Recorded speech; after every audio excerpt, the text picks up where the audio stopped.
अरे कायम रासो बुक की तो और गजब की बात मैं अभी बता देता हूं आपको। कायम रासो बुक जो लिखने वाले हैं, उन राइटर का नाम है न्यामत खान। क्या नाम है? न्यामत खान। या ये एक नाम से लिखते थे, जान कवि। किस नाम से लिखते थे? जैसे हमने पढ़ा कि ब्रज निधि से लिखते थे, जैसे हमने पढ़ा कि बख्ते एवं चंद्र सखी नाम से लिखते थे। न्यामत खान साहब कोई भी कविता लिखते नीचे लिख देते जान। ठीक इसकी यही जाने, पर नीचे लिखते क्या थे? हमेशा जान लिखते। तो न्यामत खान किस नाम से लिखा करते थे? जान। कौन सी बुक लिखी? कायम रस। कौन सी लिखी? एक लोक देवता का नाम सुना आपने? गोगा जी। गोगा जी नाम सुना? चूरू जिले में एक गांव पड़ता है, उस गांव का नाम है ददरेवा। क्या नाम है? गोगा जी ददरेवा के चौहान थे। गोगा जी ददरेवा के राजा थे। गोगा जी ददरेवा के चौहान राजा है। गोगा जी की पीढ़ी में उनका बेटा, पोता, पड़पोता, सड़पोता, लड़पोता, लड़सड़, खड़पोता, खड़सड़ पोता राजा बनेंगे। गोगा जी की 14वीं पीढ़ी के अंदर वहां पर एक राजा बनते हैं ददरेवा के, जिनका नाम था करम सिंह चौहान। क्या नाम था? फिरोज तुगलक का भारत में शासन काल था। करम सिंह जी चौहान जो थे, उन्होंने इस्लाम स्वीकार कर लिया। और करम सिंह जी ने जब इस्लाम स्वीकार किया तो उन्होंने अपना नाम रख दिया कायम खान। क्या नाम रख दिया? कायम खान साहब के आगे जो वंशज हुए वो कहलाए कायम खानी। क्या कहलाए? कायम खानी मुसलमान है। कायम खानी मुसलमान सारे के सारे गोगा जी के वंशज हैं। इसलिए कायम खानी मुसलमान सारे के सारे गोगा जी के धोखे लगाते हैं। आप और मैं गोगा जी की इसलिए जाते हैं क्योंकि सांप से डर लगता है, क्योंकि गोगा जी सांपों के देवता है। गांव में कहते हैं कि गोगो जी क्यों धोखो, सांप हूं डरता। सांप से डरते हो इसलिए गोगा जी की क्या लगाते हो? दो। कायम खानी गोगा जी की इसलिए जाते हैं क्योंकि गोगा जी उनके दादा है, उनके फोर फादर है, उनके दादाजी है। उन कायम खानियों को एक राज्य मिला, उनका ठिकाना था, वो राज करते थे बाद में, वो था फतेहपुर। सीकर में जगह पड़ती है फतेहपुर। ये फतेहपुर कायम खानियों का ठिकाना था। इस कायम खानियों के ठिकाने फतेहपुर के अंदर एक राजा हुए जिनका नाम क्या है? न्यामत खान। क्या नाम है? न्यामत खान साहब अपनी हिस्ट्री लिख रहे हैं, कायम खानियों की हिस्ट्री लिख रहे हैं, इसलिए बुक का नाम है कायम रासो। क्या नाम है? वो लिखते हैं कि हम कायम खानी है। क्यों? क्योंकि हमारे एक पूर्वज का नाम क्या था? कायम खानी। लेकिन हमारा वह पूर्वज जिनका नाम कायम खानी था, इससे पहले उनका नाम था करम सिंह चौहान। क्यों? क्योंकि वो पहले चौहान थे, वो गोगा जी के वंशज थे। फिर वो और पीछे जाते हैं, वो कहते हैं हम चौहान वत्स गोत्र के ब्राह्मण हैं। किताब कायम खानी मुसलमानों की, गोत्र वत्स बता रही है। आप पीछे रूट में कहीं ना कहीं जाओगे तो चीजें तो जुड़ेगी आपके जाके। आई समझ में बात? तो कायम रासो के कोष्टक में लिख लो न्यामत खां, इस बहाने राइटर का नाम यही याद हो जाएगा। न्यामत खां या जान कवि दोनों लिख लो अपने।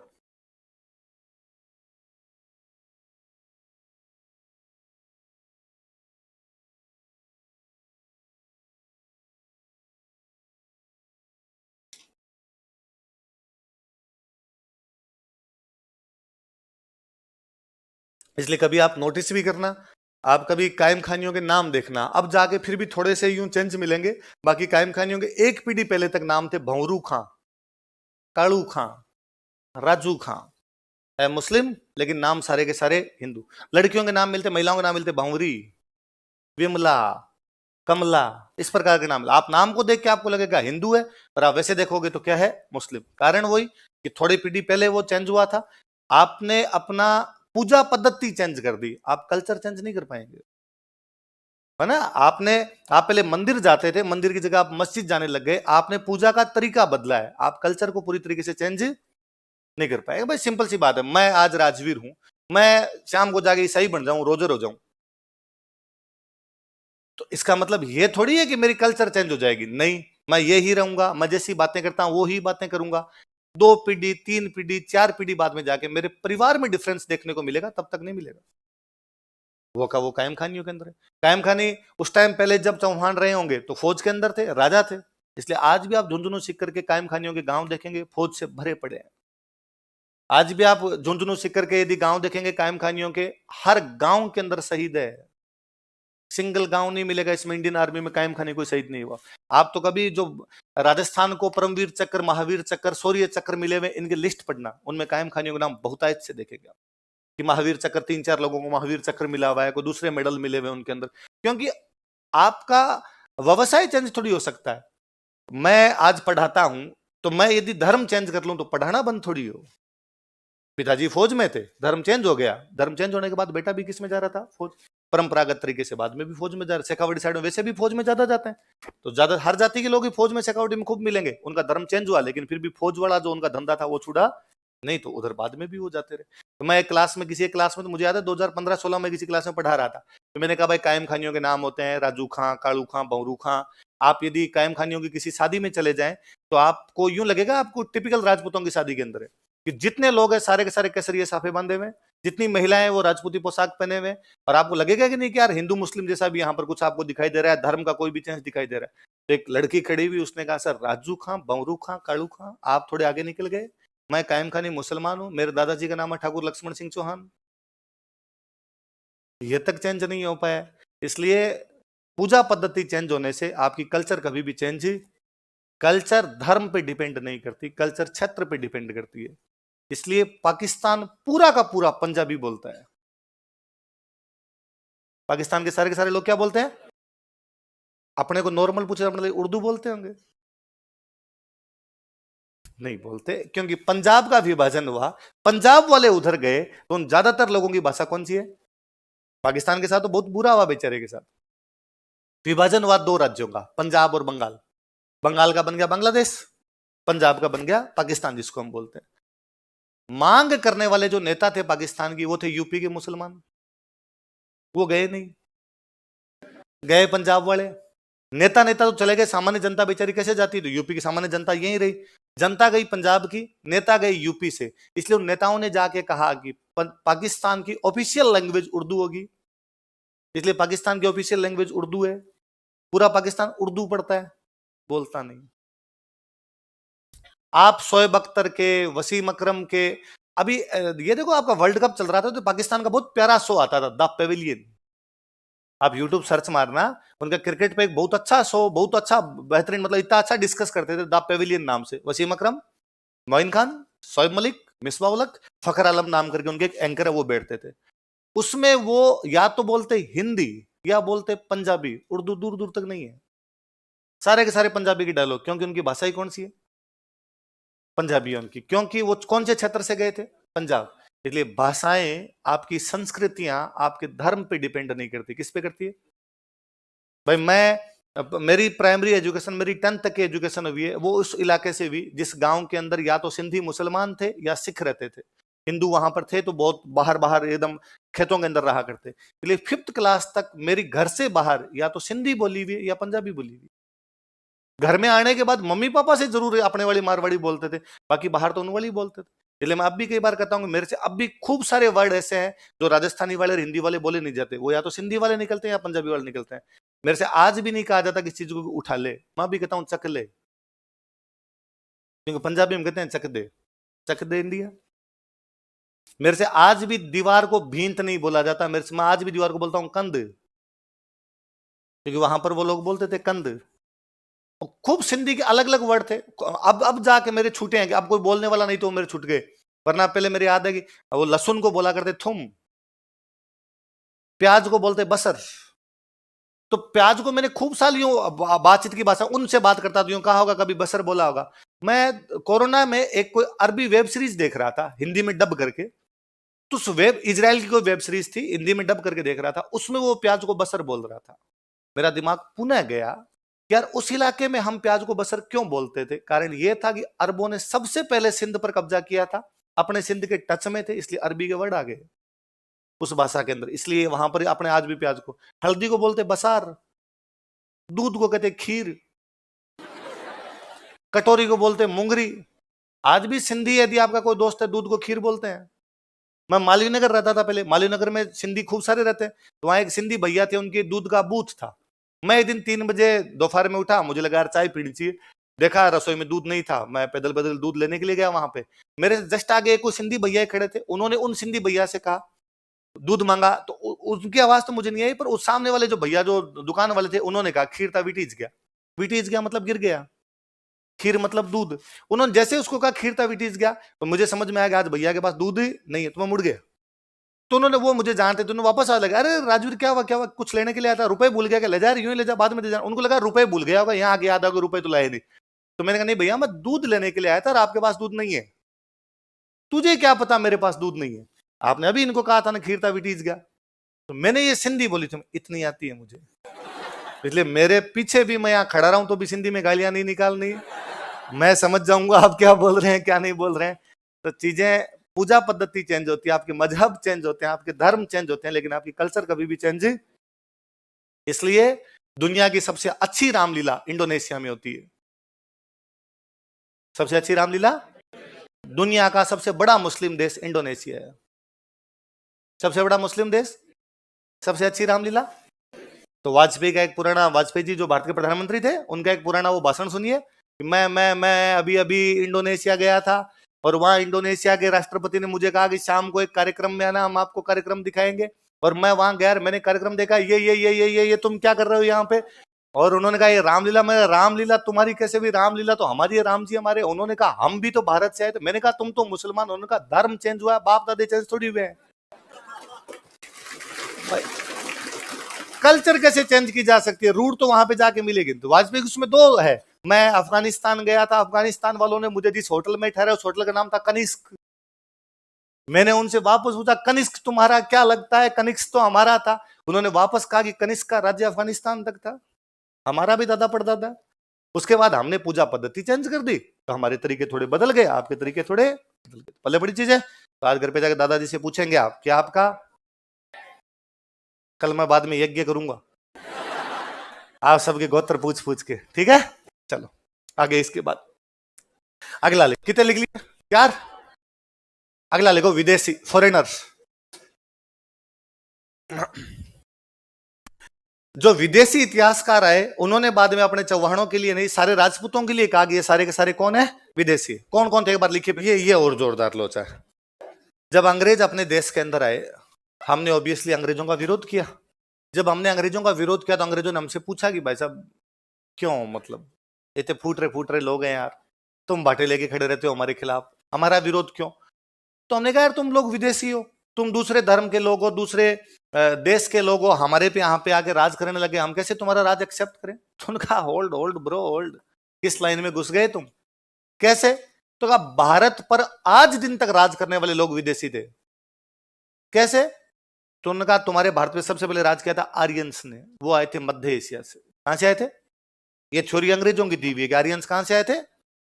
फिर तुम्हारे देश में राज करने वाले थे शक, हूण और कुषाण, क्या वो तुम्हारे थे? नहीं, वो बाहर से आए थे।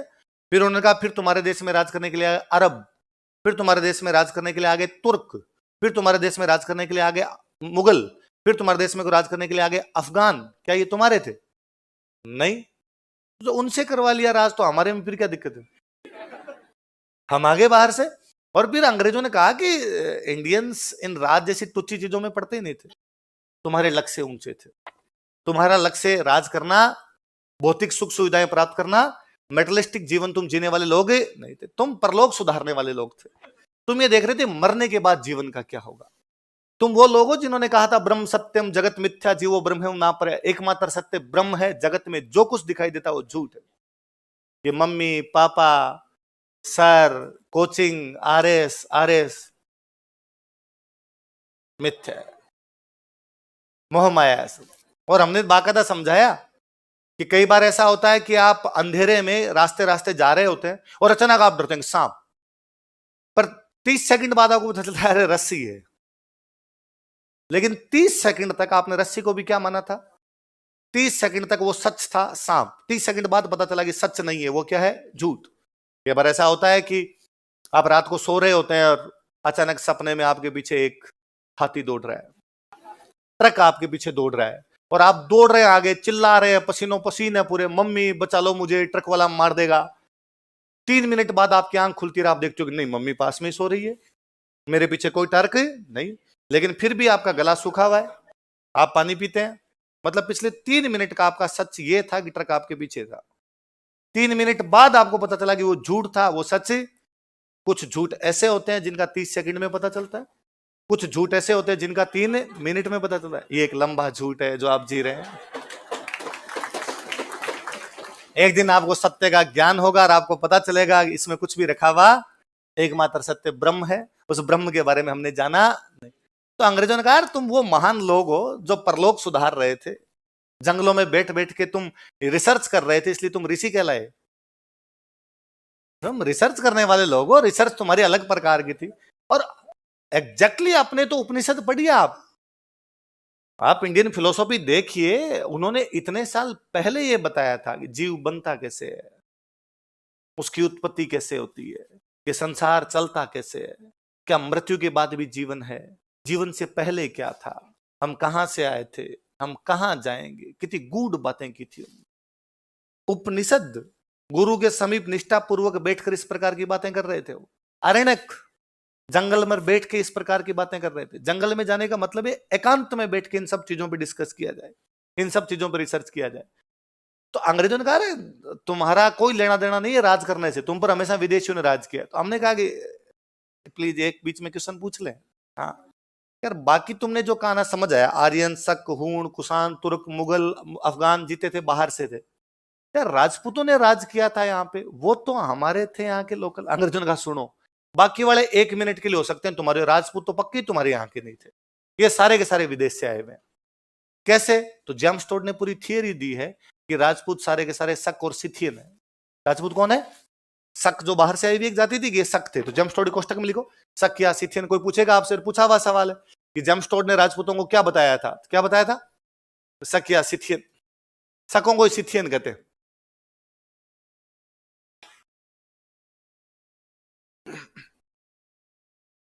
तो पूछेगा कि राजपूतों को शक या सिथियन बताने वाला कौन था, तो कौन था? James Tod.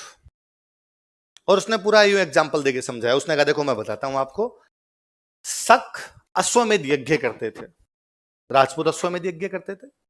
शक सती प्रथा में विश्वास करते थे, राजपूत सती प्रथा में विश्वास करते थे। शक जो थे वो घोड़ों की पूजा करते, हथियारों की पूजा करते, राजपूत घोड़ों के हथियारों की पूजा करते थे। शक दारू बहुत ज्यादा पिया करते थे, और तुम्हारे वालों के बारे में बताने की आवश्यकता नहीं है। तो टोड ने पूरी थियरी दी है कि शकों में राजपूतों में क्या समानता है, जिसके आधार पर मैं कहता हूं कि राजपूत पहले क्या रहे होंगे, शक रहे होंगे। बाद में ओझा जी उनकी रिप्लाई देते हैं। ओझा जी ने रिप्लाई दिया कि यदि तुम्हारा यह कहना है कि अश्वमेध यज्ञ शकों ने हमें सिखाया था, फिर रामायण में भगवान राम कर रहे हैं वो क्या है? रामायण तुम्हारे शकों से तो पुरानी होगी यार हमारी, और हमने तो उसमें ही पढ़ लिया था कि अश्वमेध यज्ञ किया भगवान राम ने, घोड़ा छोड़ा, लव कुश ने पकड़ा, तो हमारे तो वही हो गया था। सती प्रथा यदि तुम ये कहते हो कि शकों ने राजपूतों को सिखाई, फिर महाभारत में राजा पांडु के 2 रानियां थी, एक थी कुंती और एक थी माद्री। कुंती के 3 बेटे हुए, अर्जुन, भीम और युधिष्ठिर, और माद्री के 2 थे, नकुल और सहदेव। पर राजा पांडु जब मरे तो माद्री उनके साथ सती हो गई, इसलिए 500 बाद में कुंती के पास ही रह गए, इसलिए 500 की मम्मी का नाम हम कुंती देखते हैं। माद्री यदि सती हो रही है, इसका मतलब सती प्रथा के बारे में हम जानते तो थे, ये बताने की आवश्यकता तो। और यदि तुम ये कहते हो कि घोड़ों की पूजा हमें शकों ने सिखाई, तो हमारे तो यज्ञ का नाम अश्वमेध है, तो अश्व की पूजा करने के बाद ही तो यज्ञ कर रहे हैं हम। यदि तुम कहते हो कि हथियारों की पूजा हमें सिखाई, तो हम तो कहते हैं साहब हथियारों की पूजा का पूरा त्योहार है हमारा दशहरा, और हम दशहरे के लिए कहते हैं कि तब से है जब भगवान राम रावण को मार देते हैं, इसका मतलब बहुत पुराना है। यदि तुम कहते हो कि सूर्य की पूजा हमें शकों ने सिखाई, तो हमारी सबसे पुरानी किताब है ऋग्वेद, और ऋग्वेद में सबसे अधिक किसी की पूजा की बात है तो वो हमारे सूर्य की है। हमने उस सूर्य को ऋग्वेद में बार बार कहा है अदिति, क्या कहा है? और ये नाम कितना पॉपुलर हुआ होगा कि आज भी हम गांव के अंदर इसको यही बोल रहे हैं। अब संडे को क्या बोल रहे हो आज भी? बताई थी मैंने दिन आपको पूरी बात है। रविवार, रवि मतलब सूर्य, हम उसको अदिति कह रहे हैं आज भी। अदितिवार, अदितिवार, अदितिवार करते करते अपने अदितवार पर आ गए, अदितवार से दीतवार बना लिया आपने। और हमने कहा कि अब शक बताएंगे हमें कि दारू कैसे पीनी है। ऋग्वेद में 9 चैप्टर हैं, उनमें जो 10 चैप्टर हैं, उनमें से जो 9वां चैप्टर है वो सोम देवता को समर्पित है पूरा, 144 श्लोक है। हमने उसमें यह भी बताया कि ठेका कहां पर है, मूजवंत पर्वतमाला पर शराब मिलती है, यह भी बताया। और 8वें चैप्टर में ऋषि कण्व कहते हैं कि सोमरस पीने के बाद मैंने देवताओं को जान लिया था तथा अमृतत्व को प्राप्त कर लिया था।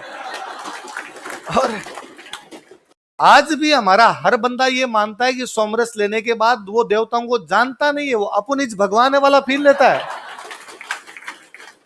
और प्रत्येक बंदा सोमरस ग्रहण करने के बाद आज भी मानता है कि मैं मरूंगा, इसलिए वो खुद लड़खड़ाता है, फिर भी वो कहता है कि गाड़ी भाई चलाएगा।